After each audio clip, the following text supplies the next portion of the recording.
اب آپ کو صرف چند باتوں سے آگاہ کرنے کے لیے چند باتیں سن لو. یہ جو فرقہ بریلویہ ہے پاکستان میں، ہمارے جو لوگ ہوتے ہیں بڑے سادے قسم کے ہوتے ہیں. انہوں نے سمجھا ہوا ہے کہ بریلویوں کے ساتھ ہمارا اختلاف چند چیزوں میں، ایک وہ ہری پگڑی باندھتے ہیں اور ہم سفید پگڑی باندھ لیتے ہیں. ایک اختلافی مسئلہ انہوں نے یہ سمجھا ہے کہ وہ ہری پگڑی باندھتے ہیں اور ہم سفید یا ٹوپی. یہ دوسرا کہ بریلویوں کے مولوی وہ کافی موٹے تازے ہوتے ہیں اور ہمارے مولوی کمزور ہوتے ہیں. دوسرا یہ اختلاف ہے. عام لوگ یہ سمجھتے ہیں اور کہتے کہ بادشاہ چھوڑو، فرقہ واریت ہے، کلمہ گو ہے نا، کلمہ پڑھتے ہیں نا، اس لیے ان کو نہ چھیڑو. آپ ذرا آج اس مجلس میں سنو ہمارا اختلاف کیا ہے. یاد رکھو یہ ہری پگڑیوں کا اختلاف نہیں اور موٹے اور پتلے ہونے کا اختلاف بھی نہیں. اور دوسرا اختلاف یہ بتایا جاتا ہے کہ جو بریلوی ہیں وہ فیصلہ آبادی درود پڑھتے ہیں اور جو دیوبندی ہیں وہ مدینے والا درود پڑھتے ہیں. یہ اختلاف ہے.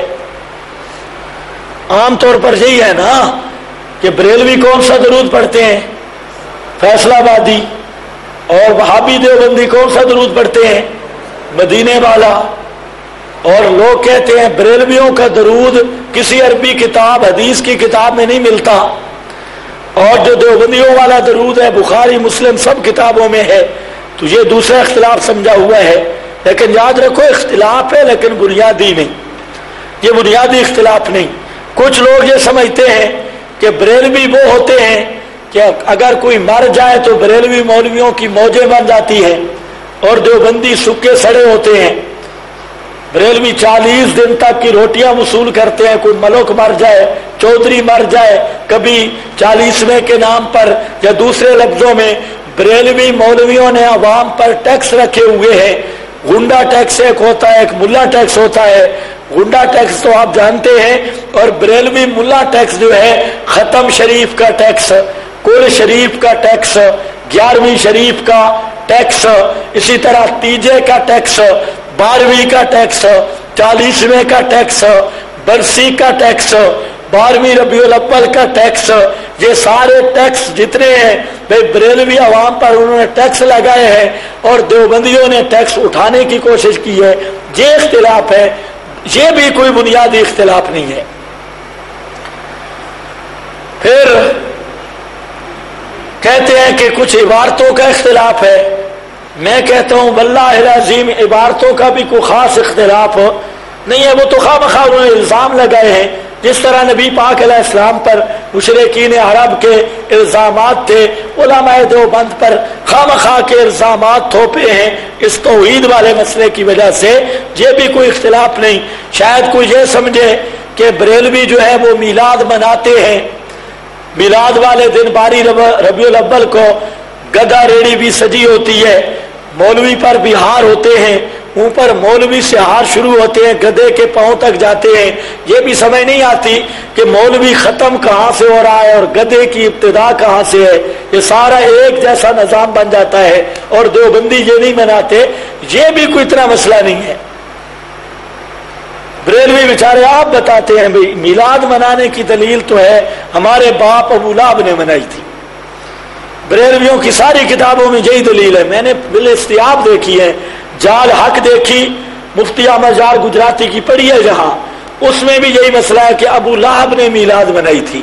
پیر کرم شاہ کی دیکھی، ضیاء النبی کتاب، اس کے بھی پہلی جلد میں صاف اس نے کر دیا کہ ابو لہب نے میلاد منائی تھی. اور اسی طرح بریلوی بدعات پر پہلی لکھی جانے والی کتاب انوار ساتیہ 230 صفحہ کے قریب کی عبارت، جس پر 25 کے قریب بریلوی مولویوں کی تصدیقیں ہیں، جن میں بڑے حضرت اعلی حضرت کا بھی نام ہے اور ساروں نے تصدیق کی ہے. اس نے بھی بڑی دلیل دی ہے کہ ہم میلاد کیوں مناتے ہیں، ابو لہب نے منائی تھی. اسی طریقہ سے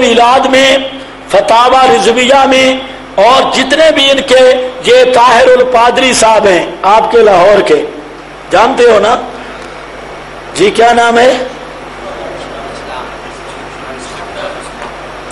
یہ کتاب ہے نا, یہ کتاب, یہ نام کیا ہے اس کا,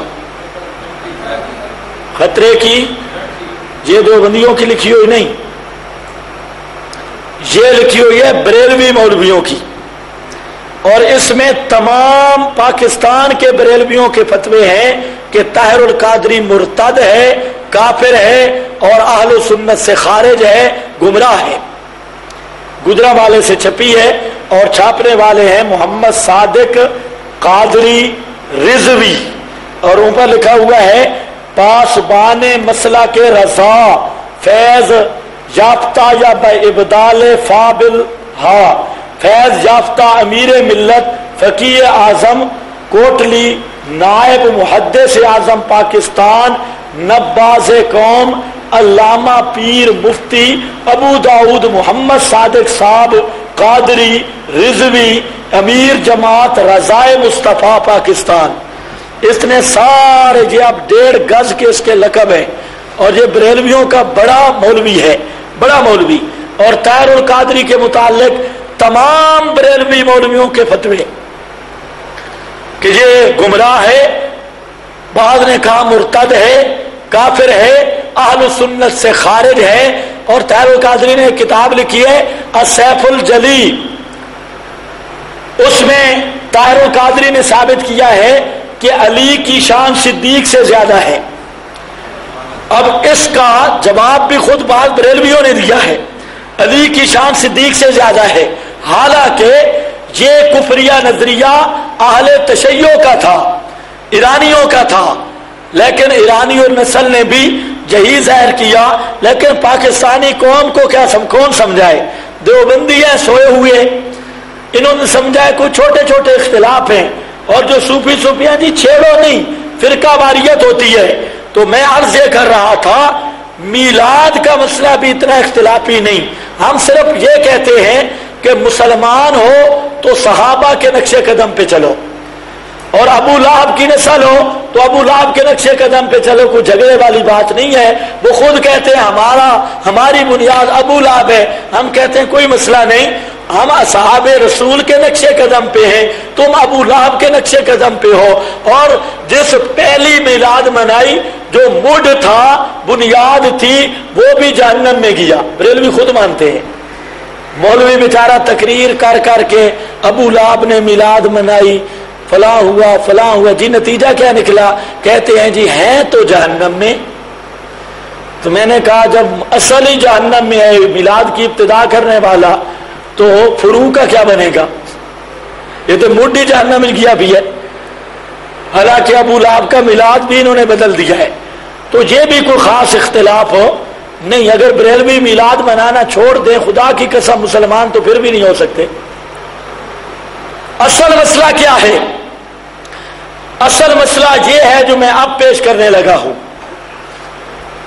یہ کتاب ہے تجلی الیقین, تجلی الیقین. اصل مسئلہ جو اختلافی ہے, بریلوی جو عقائد رکھتا ہے, احمد رضا, مفتی احمد جار وغیرہ وغیرہ کے, یقین کرو وہ پورے قرآن کا مکذب ہے, اللہ کے پورے قرآن کی تردید کر رہا ہے.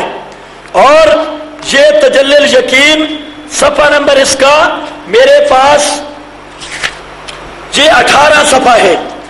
اس 18 صفحہ کے اندر تجلی الیقین کا 18 صفحہ, اس میں ہے لکھنے والا کون, اعلی حضرت امام احمد رضا خان.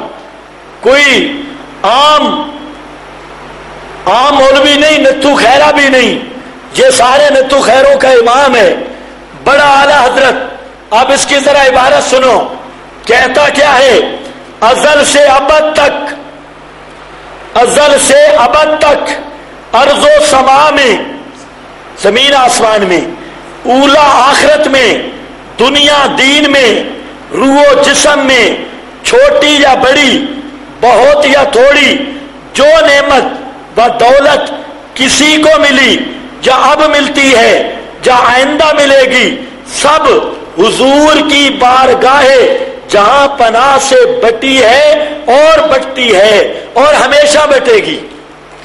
احمد رضا کہتا ہے کہ اس کائنات کے اندر جتنی نعمتیں ہیں، چاہے آسمان میں سورج ہے، چاند ہے، اور جتنے آسمان کا نظام، سارا کا سارا نظام علوی اور سارے کا سارا زمین نظام سپلی، اس کائنات میں جہاں میں کوئی نعمت آج تک بٹی ہے، اب بٹ رہی ہے، تقسیم ہوئی ہے، اب ہو رہی ہے، قیامت تک تقسیم ہوگی، تو یہ ساری اللہ کے نبی صلی اللہ علیہ وسلم تقسیم کر رہے ہیں، اور ہر نعمت دینے والے اللہ کے رسول ہیں، ہر چھوٹی بڑی ہر زمانے میں نعمتیں دینے والے اللہ کے پیغمبر ہیں۔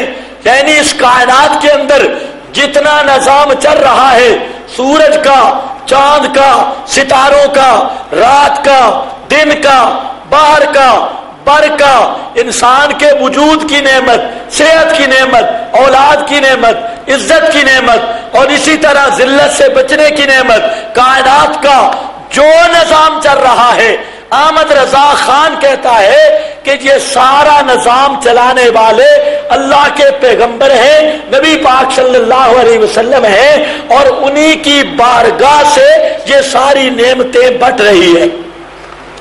یہ کتاب ان کی الامن والعلا، اور یہ الامن والعلا جو ہے یہ پوری کفریات کا مجموعہ ہے، پوری کفریات کا مجموعہ۔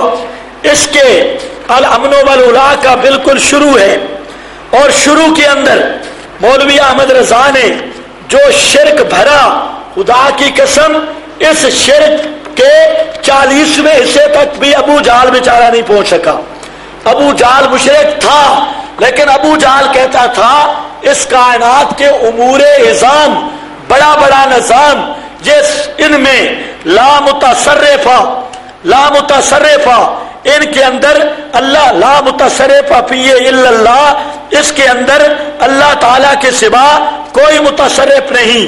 اور یہ احمد رضا خان اس کی کتاب یہ الامن والعلا، شروع سے لے کر اس نے نام بھی یہ لکھا ہے اس کتاب کا کہ یہ جو ہے کتاب کے شروع میں بھی لکھتا ہے الامن والعلا میں، کہتا ہے پوری کائنات میں حکومت اور تصرف اللہ کے نبی کا ہے، حتیٰ کہ اس کا صفحہ نمبر 60 ہے اور 110 ہے، 111 ہے، اور 1 اور 5 صفحہ 95 93 90 اور 56 میں اس نے یہ ثابت کیا ہے کہ اس کائنات کے اندر جتنا نظام ہے، باہر و بر کا ہر ایک چیز کے نبی پاک صلی اللہ علیہ وسلم مختار ہیں۔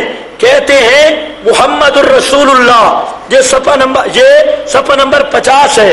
اس 50 صفحہ پر احمد رضا کہتا ہے پورے کتاب کا خلاصہ نکالتے ہوئے، کہتا جی ہے میں تو مالک ہی کہوں گا اللہ کے نبی کو، میں تو مالک ہی کہوں گا، وہ مالک کے حبیب یعنی محبوب اور محب میں نہیں ہے میرا تیرا۔ احمد رضا کہتا ہے میں تو مالک ہی کہوں گا، آپ صلی اللہ علیہ وسلم ہر چیز کے مالک ہیں۔ ابھی اگلے صفحات میں اس نے خود کہا ہے مالک کل بنا دیا، دونوں جہاں ہیں آپ کے قبضہ و اختیار میں۔ اللہ نے اس پوری کائنات کا مالک کل، مختار کل اللہ نے اپنے محبوب کو بنا دیا ہے، یعنی اس کائنات کا سارا نظام عالم اللہ نے اپنے محبوب کے حوالے کر دیا۔ اسی طریقہ سے اس کتاب کا یہ صفحہ نمبر 52 ہے، پوری کتاب کفر سے لبریز ہے۔ احمد رضا کہتا ہے محمد الرسول اللہ صلی اللہ علیہ وسلم کہ رب جل و علا نے اس بادشاہ جبار نے، جلیل الاقتدار عظیم الاختیار نے صلی اللہ علیہ وسلم کو کیا کیا کنجیاں عطا فرمائی۔ ہاں ہم سے سنو اور وہ سن کے سن ہو جا۔ آگے